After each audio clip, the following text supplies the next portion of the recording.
ए बेडू, कल अपन रशिया जाके आया रे। हाँ तो मैं क्या करूँ, तो रशिया गया तो। अपन ने रशियन को बोला तू 5,000 रुपये में देगी। अरे पर उसने मना कर दिया। फिर से बोलना, तूने क्या बोला उसको। मैंने बोला 5,000 रुपये। 5,000 रुपये? अबे, तुझे 6,000 रूबल बोलना चाहिए था। अरे रशिया जाएगा तो रशिया की करेंसी काम करेगी ना, रुपये थोड़ी काम करेगा। रुपये तो सिर्फ इंडिया इंडिया में काम करता है। चल कोई नहीं, बात नहीं, तू भी सीख, आजा मेरी वीडियो में, बताते हैं तुझे करेंसी सिस्टम कैसे काम करता है। Let's go. हे छोड़े, अपना नाम बबलू बिरयानी, बबलू बिरयानी। क्या बोलो यार, बबलू बिरयानी। हाँ। देखो, आप भी बबलू बिरयानी की तरह नहीं फंसोगे, इसलिए ये वीडियो को ध्यान से देखिएगा। करेंसी सिस्टम कैसे काम करता है और क्यों करेंसी सिस्टम बनाया गया, हर कंट्री को अपना अलग अलग एक्सचेंज रेट्स क्यों हैं। तो इसका एक मेन रीज़न ये है कि जैसे इंडिया है, इंडिया रुपए में पे करेगा, तो रशिया बोलेगा कि हमें रुपए हमारे काम का ही नहीं है, क्योंकि इंडिया के बाहर तो वो ऐसे पेपर है बस, उसका कोई यूज़ नहीं है।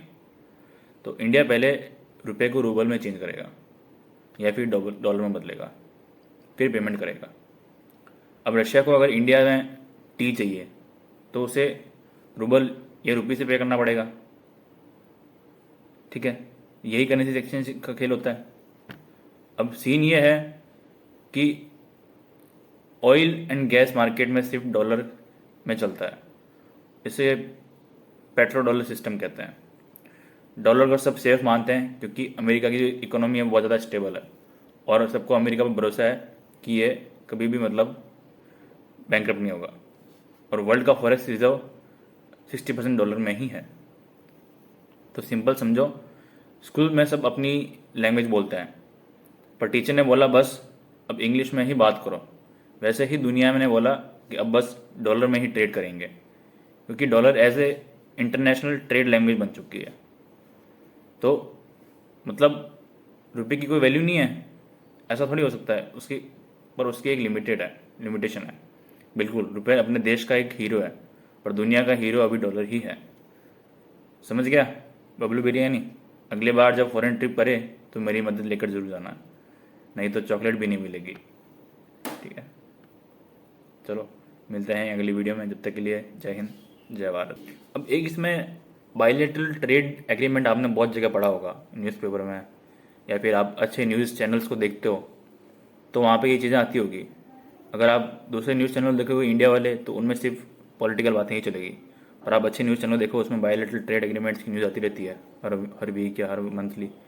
तो उसमें बायलैटरल ट्रेड एग्रीमेंट होता क्या है, कभी कभी दोनों देश आपस में तय कर लेते हैं, जिन देशों के बीच में बहुत ज़्यादा ट्रेड होते हैं ना, तो ये डिसाइड करते हैं कि आपकी करेंसी मेरे देश में चल जाएगी और मेरी करेंसी आपके देश में चल जाएगी। रशिया और इंडिया के केस में रशिया इंडिया को कहता है कि तू मुझे रुपए में पे कर सकता है, और इंडिया रशिया को कहता है कि तू मुझे रुपए में पे कर सकता है। हमारे बीच में डॉलर को कोई लेन देन नहीं होगा। ऐसा कैसे? ब्रिक्स नेशन ने, ब्रिक्स यानी Brazil, Russia, India, China and south Africa, इन्होंने एक यूनियन बनाया। इन्होंने कहा कि हमारे बीच में ट्रेड होगा अगर, तो हम लोग ब्रिक्स करेंसी के यूज थ्रू ट्रेड कर सकते हैं। अब ब्रिक्स एक ऐसा बायलैटरल ट्रेड भी मान सकते हो आप। अब ये लोग कर तो रहे हैं इसमें, पर ये लोग खुद कंफर्म नहीं है, खुद कंफ्यूज हैं कि हमने ऐसा अगर किया तो यूएस हमारे ऊपर सैंक्शन ना लगा दे, क्योंकि यूएस अभी सैंक्शन लगाना शुरू हो चुका है। उन्होंने सब पे टैरिफ लगाना शुरू कर दिया है। चाइना, इंडिया, रशिया, जो जो रशिया से लिंक्ड है और चाइना से लिंक्ड है, उन सब पे टैरिफ लगाना शुरू हो चुका है।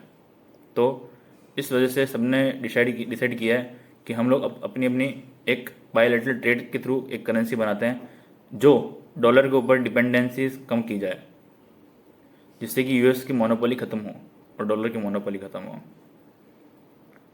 तो और फैक्ट्स एंड नॉलेज जानने के लिए मेरे चैनल को सब्सक्राइब कीजिएगा। जब तक के लिए जय हिंद, जय भारत। मिलते हैं अगली वीडियो में।